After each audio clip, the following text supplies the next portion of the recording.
Bonjour et bienvenue sur le quiz de la semaine. Une émission proposée par Radio Prédication, animée par Dominique et Martine. Bonjour à tous, merci d'écouter Radio Prédication et puis merci de nous rejoindre pour le quiz de la semaine. On arrive à la fin de Apocalypse, ça va être le chapitre 21 et 22. Je rappelle que nous lisons dans la Bible Summer. Tout le monde n'est pas pour, mais bon, moi je l'aime bien et puis je comprends mieux ce que je lis, ce qui est quand même pratique. Voilà. Je suis un simple chrétien ou un chrétien simpliste, allez donc savoir. Voilà donc Apocalypse 21 et 22 pour la lecture de la Bible.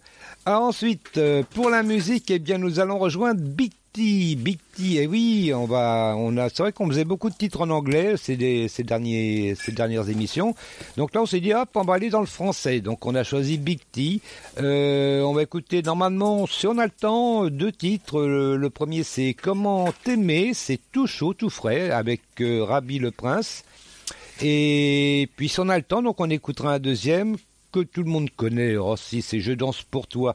Voilà, on écoutera ça donc. Alors en principe, le Big T, Comment t'aimer, on l'écoutera à la pause, donc à la fin du chapitre 21. Et Je danse pour toi, si on a le temps, bien sûr, on l'écoutera avant la réponse à la question de la semaine. Eh oui, la question de la semaine posée par Peu trop de l'Éternel sur Twitter. J'espère que vous le suivez, hein. Attendez. Alors, la question de la semaine. Je vais essayer de vous la retrouver parce que ça sera plus pratique de vous la dire. Alors, la question. De ceux-ci qui étaient gauchers dans la Bible. Oui, je sais, ça commence mal, hein. De ceux-ci qui étaient gauchers dans la Bible. Est-ce que c'est Ehud, Gédéon, David ou Goliath? Est-ce que David était gaucher? Peut-être. Est-ce que c'était Goliath? Peut-être. On ne sait pas. On verra bien. Je vous donnerai bien sûr la tendance des tweetos à la moitié de l'émission. Avant d'entamer le chapitre 22. Vous voulez que je vous répète la question? Allez. De ceux-ci qui étaient gauchers dans la Bible. Ehud, Gédéon, David ou Goliath? Réponse à la fin de l'émission. Et puis, tout de suite, on va écouter le chapitre 21 de Apocalypse, qu'on appelle également Révélation, je vous le rappelle, les 2 titres sont bons. C'est le même livre, en plus. Donc, Révélation, tout de suite sur Radio Prédication. Allez, je pense que c'est parti. J'espère, On monte le son, oui. Apocalypse, chapitre 21, dans la Bible du Summer. 7e vision, le nouveau ciel et la nouvelle terre. Puis je vis un ciel nouveau et une nouvelle terre, car le premier ciel et la première terre avaient disparu, et la mer n'existait plus. Je vis la ville sainte, la nouvelle Jérusalem, descendre du ciel, d'auprès de Dieu, belle comme une mariée qui s'est parée pour son époux. Et j'entendis une forte voix venant du trône qui disait « Voici la tente de Dieu avec les hommes. Il habitera avec eux, ils seront ses peuples et lui, Dieu avec eux, sera leur Dieu.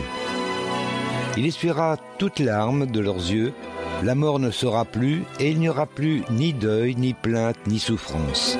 Car ce qui était autrefois a définitivement disparu. » Alors celui qui siège sur le trône déclara « Voici, je renouvelle toutes choses. » Il ajouta « Écris que ces paroles sont vraies et entièrement dignes de confiance. » Puis il me dit « C'en est fait, je suis l'alpha et l'oméga, le commencement et le but. À celui qui a soif, je donnerai, moi, à boire, gratuitement, à la source d'où coule l'eau de la vie.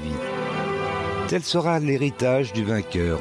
Je serai son Dieu, il sera mon fils. » Quant aux lâches, aux infidèles, aux dépravés, meurtriers et débauchés, aux magiciens, aux idolâtres et à tous les menteurs, leur part sera l'étang ardent de feu et de soufre, c'est-à-dire la seconde mort. La nouvelle Jérusalem, épouse de l'agneau. Alors l'un des 7 anges qui tenait les 7 coupes pleines des 7 derniers fléaux vint me parler. « Viens, me dit-il, je te montrerai la mariée, l'épouse de l'agneau. » Il m'emmena en esprit sur une grande et haute montagne, d'où il me fit voir la ville sainte, Jérusalem, qui descendait du ciel d'auprès de Dieu. Elle rayonnait de la gloire divine. Son éclat rappelait celui d'une pierre très précieuse, celui d'un jaspe d'une transparence cristalline. Elle était entourée d'une grande et haute muraille, percée de 12 portes gardées par 12 anges. Et sur ces portes étaient gravés les noms des 12 tribus d'Israël. Les portes étaient orientées 3 vers l'est, 3 vers le nord, 3 vers le sud et 3 vers l'ouest. La muraille reposait sur 12 fondements qui portaient les noms des 12 apôtres de l'agneau. Mon interlocuteur tenait en guise de mesure un roseau d'or pour mesurer la ville, ses portes et sa muraille. La ville était bâtie en carré. Sa longueur égalait sa largeur. L'ange mesura donc la ville avec son roseau et trouva 12 000 stades, sa longueur, sa largeur et sa hauteur étant d'égale dimension. Il mesura aussi la muraille et trouva 144 coudées, d'après la mesure humaine employée par l'ange. La muraille était construite en jaspe. La ville elle-même était d'or pur, transparent comme du cristal. Les fondements de la muraille de la ville étaient ornés de toutes sortes de pierres précieuses. Le premier de jaspe, le second de saphir, le troisième de chalcédoine, le quatrième d'émeraude, le cinquième de sardoine, le sixième de cornaline, le septième de chrysolite, le huitième de béryl, le neuvième de topaze, le 10e de chrysoprase, le 11e de turquoise, le 12e d'améthyste. Les 12 portes étaient 12 perles. Chaque porte était faite d'une seule perle. L'avenue principale de la ville était d'or pur, transparent comme du cristal. Je ne vis aucun temple dans la ville. Son temple, c'est le Seigneur, le Dieu Tout-Puissant, ainsi que l'agneau. La ville n'a besoin ni du soleil ni de la lune pour l'éclairer, car la gloire de Dieu l'illumine et l'agneau lui tient lieu de lampe. Les nations marcheront à sa lumière et les rois de la terre viendront lui apporter leur gloire. Tout au long du jour, les portes de la ville resteront ouvertes, car il n'y aura plus de nuit. On y apportera tout ce qui fait la gloire et l'honneur des nations. Rien d'impur ne pourra y pénétrer, nul homme qui se livre à des pratiques abominables et aux mensonges n'y entrera. Seuls y auront accès ceux qui sont inscrits dans le livre de vie de l'agneau.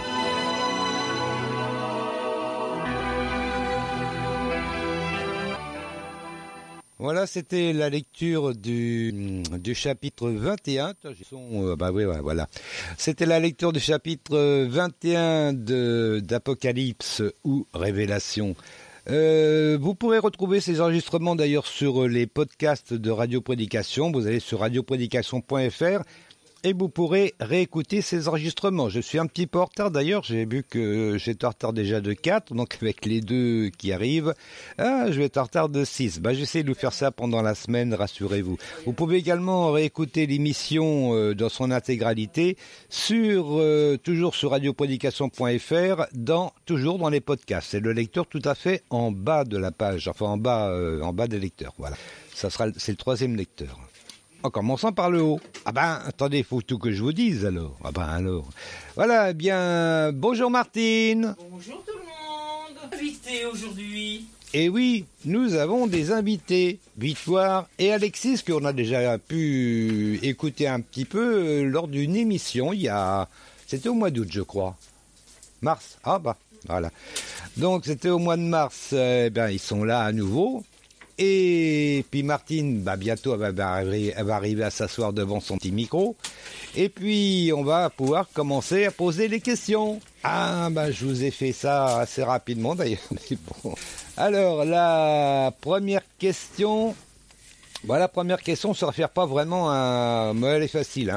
Pour ceux qui ont en tout cas la Bible Summer sur l'évangile.com, les autres, je ne sais pas, vous avez le titre, donc c'est facile. Allez, première question, t'es prête Martinette ? Oui. Oui. Alors, quelle vision est évoquée dans le chapitre 20 ? Quelle vision est évoquée dans le chapitre 20 ? Le 6e, la 7e ou la 8e ? Je rappelle qu'on a déjà vu d'autres visions avant. Donc là, est-ce que c'est la 6e, la 7e ou la 8e vision ? On va se mettre 10 secondes. On n'entend pas les 10 secondes.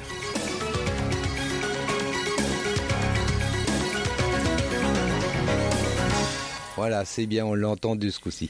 Est-ce que tu aurais une réponse, Martinette ? La 6e. Tu dirais la 6e. Le jugement. T'es sûr ?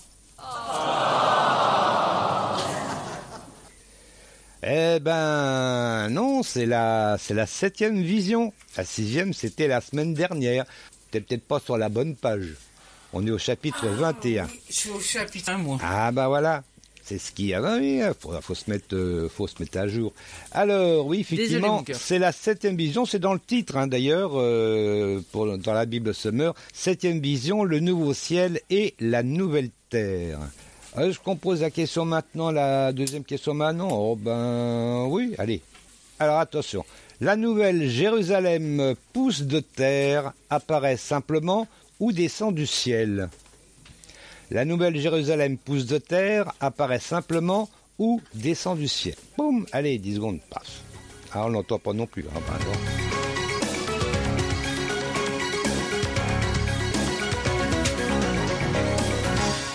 Et oui, il faut en tourner des boutons hein, pour l'émission. Ah ben, dites donc, on passe son temps à ça.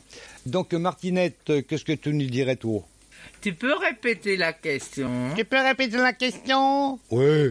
La nouvelle Jérusalem pousse de terre, apparaît simplement ou descend du ciel? Je dirais descend du ciel. Tu dirais descend... Sans conviction. Hein. Ah bah toujours sans conviction. Eh ben alors...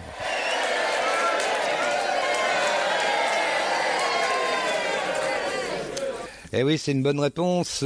C'était effectivement descend du ciel. On va lire ça, c'est au verset 2, si mes souvenirs sont bons. Ah ben, on va lire déjà le 1 et le 2. Puis je vis un ciel nouveau et une nouvelle terre, car le premier ciel et la première terre avaient disparu et la mer n'existait plus. Alors ça va être utile dans l'autre question, hein, là. Bon, j'en dis pas plus. Je vais pas trop vous aider non plus quand même. Je vis la ville sainte, la nouvelle Jérusalem, descendre du ciel d'auprès de Dieu, belle comme une mariée qui s'est parée pour son époux. En bas, ça doit être joli. Et puis, du coup, on va arriver à la question suivante. Quelle est-elle la question suivante? Eh ben, je vais vous le dire. Oui, celle-là, elle est compliquée. Ah tiens, on aura peut-être besoin des connaissances d'Alexis. Je sais pas. Peut-être. De quel alphabet provient Oméga? De quel alphabet provient Oméga? Phénicien, hébreu ou grec? Ça va être... je ne sais pas. De quel alphabet provient Oméga? Phénicien, hébreu ou grec? Vraiment l'origine de Oméga. L'origine de base. Ça va être dur ça. Les 10 secondes, c'est...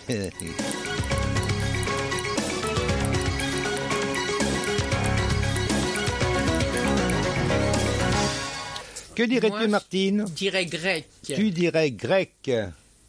Alexis dirait grec. Victoire, elle disait comme nous, grec. Ah bah non. Ah bah non. Ah bah non, c'est pour ça. Je vais remonter un petit peu le son là. Voilà. Oui, maintenant ça va être trop fort. Oui, non. Enfin, oui et non. Parce que bon, c'est vrai tout le monde dit que ça vient du grec. Et c'est vrai que ça vient aussi du grec. Mais ça a des origines beaucoup plus anciennes que le grec. Eh oui. J'ai été voir ça sur Wikipédia. Attendez, c'est pas mon petit cerveau qui l'a trouvé tout seul. J'ai été voir donc sur Wikipédia. Voilà ce qu'il nous dit. La lettre oméga tire son origine d'une lettre de l'alphabet phénicien. Eh ouais. Ah bon. Celle-ci provient peut-être de l'alphabet proto-sinaïtique. Alors on commence avec les noms compliqués. Proto-sinaïtique, donc avant le Sinaï, une écriture utilisée donc dans le Sinaï il y a plus de 3500 ans. En fait, hein. Ouais. Elle-même probablement dérivée de certains hiéroglyphes égyptiens. Donc, vous voyez, c'est encore plus loin. Le hiéroglyphe sur lequel la lettre phénicienne est basée signifierait œil. L'alphabet phénicien atteint une forme plus ou moins standard vers le XIe siècle avant Jésus-Christ. Voilà. On va peut-être pas aller trop loin. Qu'est-ce qu'il y a d'autre? Qu'est-ce qu'il y avait d'autre d'intéressant que j'avais lu? Donc l'alphabet grec dérive. Alors voilà, c'est là où on en vient. L'alphabet grec dérive directement de l'alphabet phénicien. Toutefois, ces dernières lettres, phi, chi et psi, et oméga, sont des créations locales notant des sons qui ne sont pas présents ou pertinents en phénicien. Voilà. Alors donc si la 16e de l'alphabet phénicien note la consonne, elle est réinterprétée en grec pour transmettre la voyelle O, comme oméga. Voilà, bon, on va